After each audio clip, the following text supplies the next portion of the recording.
চারিদিকে কীরকম ধোয়া, ধোয়ার মধ্যেই ডিনার করতে বসেছি। চারিদিকে ধোয়া ধোয়া ধোয়া, পারি না যে সইতে, একটা গান আছে না। হ্যালো বন্ধুরা, কেমন আছো সবাই? আশা করি সবাই খুব খুব ভালো আছো। আমি ভালো আছি। আবার চলে এলাম খুব ছোট্ট একটা ফ্রেশ ব্লগ নিয়ে। তো আমার চারপাশের অ্যাটমসফিয়ারটা দেখেছো?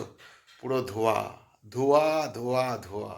আসলে ব্যাপারটা হচ্ছে কি, রাত্রিবেলা 10টার সময় বাড়ি এসে প্রচণ্ড মশা কামড়াচ্ছিল। তাই ঘর থেকে মশা বার করার জন্য ধুনো জ্বালিয়েছি। তো এখন দরজা জানলা খুলে দিয়েছি ধোঁয়া বের করার জন্য। প্রচণ্ড ধোঁয়া, প্রচণ্ড ধোঁয়া, চোখ জ্বালা করছে, চোখ খোলা যাচ্ছে না, এরকম একটা অবস্থা। আর তার মধ্যে খিদেও পেয়েছে। তো রাত্রিবেলা তার মধ্যে খুব স্পেশাল একটা রান্না হয়েছে। মা করেছে আর কি, বেগুন পুড়িয়েছে। তো বেগুন পোড়া ধনেপাতা দিয়ে, কাঁচা লঙ্কা দিয়ে, সর্ষের তেল দিয়ে মেখে তার সাথে গরম গরম রুটি, জাস্ট জমে যাবে। তো ওদিকে খাবার দাবার আর কি বাড়াবাড়ি চলছে। ভাবলাম ব্লগটা একটু শুরু করে দেই। আর যে ধুনোটা দিয়েছি, মানে নর্মাল ধুনো না, মানে যে কিনতে পাওয়া যায় না গোল গোল ধুনো, দাঁড়াও দেখাচ্ছে 1 মিনিট। এই হচ্ছে ধুনো, মানে পুরোটা পুড়ে গেছে, কিরকম লাল হয়ে রয়েছে বলো তো। তো দেখতেই পাচ্ছ চারিদিকে কিরকম ধোয়া, ধোয়ার মধ্যেই ডিনার করতে বসেছি।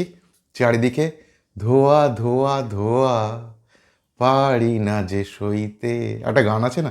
যাকে যাকে আমি গায়ক না, গাইতে আর কি পারি না, কিন্তু গান শুনতে ভালোবাসি, এই আর কি।